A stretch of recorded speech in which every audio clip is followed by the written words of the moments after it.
Born in France in 1858, Emile Durkheim was more than a scholar. He was a pioneer. He helped establish sociology as a distinct scientific discipline and held the first university position as a sociology professor. He was the father of sociology. In a time when religion and philosophy explained society, Durkheim asked, "What if we studied society like a scientist studies nature?" Durkheim insisted that sociology must be treated like physics or biology and to be studied objectively. In his 1895 book, The Rules of Sociological Method, he proposed that social facts, which are the norms, laws, and institutions outside individuals, which may even precede their birth, should be our main focus in sociology. Social facts are collective forces that shape how we behave. They may exist before we are even born and continue to exist after our passing. We may not have had a hand in creating them, however, we do have a role in developing them. Think of language, dress codes, or traffic rules. They're not natural, but they feel necessary. They exist before you and influence you without asking for permission. Durkheim laid the groundwork for the theory of structural functionalism, a theory that sees society as a system. Just like organs in a body working independently, yet together to maintain health of the body, institutions such as family, religion, and education each play a crucial role in maintaining balance within society. They all have a function they perform for the overall health of society. In his publication, The Division of Labor in Society, Durkheim explained two ways societies hold together. First is through mechanical solidarity, which is a unity through similarity in traditional societies where most people worked the same jobs and did the same things. Organic solidarity is a unity through interdependence in complex modern societies where people hold different jobs. Durkheim also coined the term anomie, which is a state of normlessness. It happens when society changes too fast. An example would be during industrialization, economic crashes, or moral confusion. People feel unanchored. Anomie, he said, can lead to depression, crime, even suicide. In 1897, Durkheim shocked the academic world with Suicide, the first sociological study using statistical methods.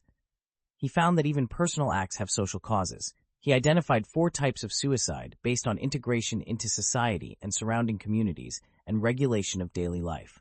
They are as follows: 1. Egoistic, 2. Altruistic, 3. Anomic, 4. Fatalistic. Stick around to learn more. So let's delve deeper into the different types of suicide.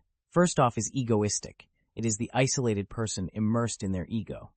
Secondly is altruistic. An example is a soldier dying for others. Thirdly is anomic, which is what happens after economic loss, for example. Lastly, fatalistic, which is an overregulated life.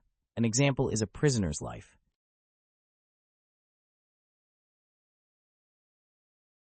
In The Elementary Forms of Religious Life, published in 1912, Durkheim explored how religion is more than belief. It's a force of unity. He argued that rituals, symbols, and beliefs create a collective conscience, a shared moral code that binds people together. We see this in all of today's religions. Take Islam, for example. Muslims refer to each other as brother and sister, as means to closeness. Durkheim believed society exists beyond the individual. We are born into it and are shaped by it. Our morals, identities, and goals are shaped by the collective. In that sense, he believed the collective had its own power over the individual. That's why he warned, when social bonds weaken, chaos grows. So what was his goal? Well, it was to understand society, so we could fix it. So what was his impact on modern sociology? Durkheim's work influenced fields far beyond sociology, actually. Examples being education policy, criminology, mental health, and political science. He proved that we cannot fix social problems by only looking at individuals. We must fix the systems, too. Let's recap some Durkheimian key terms. 1. Social facts. These are external forces that shape us and our behavior or thoughts. Solidarity. This is how societies stay together. Anomie, which is the breakdown of norms. Empirical sociology, which is using data, not just theory. Collective conscience, and is the shared moral values a group share.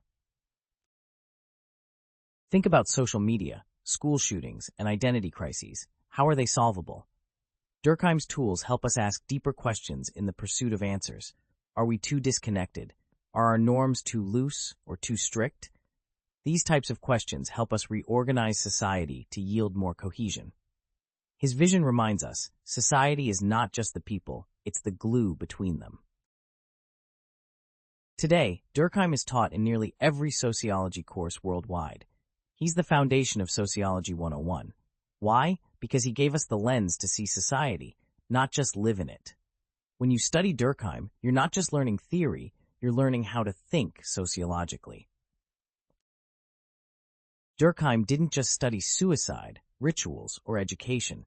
He showed that even the smallest human acts are shaped by invisible structures, and once you see them, you can begin to change them. That's the legacy of Durkheim, the architect of modern sociology. Thanks for watching. Inspired by Durkheim? Let us know in the comments, which of his ideas speaks to you most? And don't forget to like, share, and subscribe for more sociological deep dives with Doodles.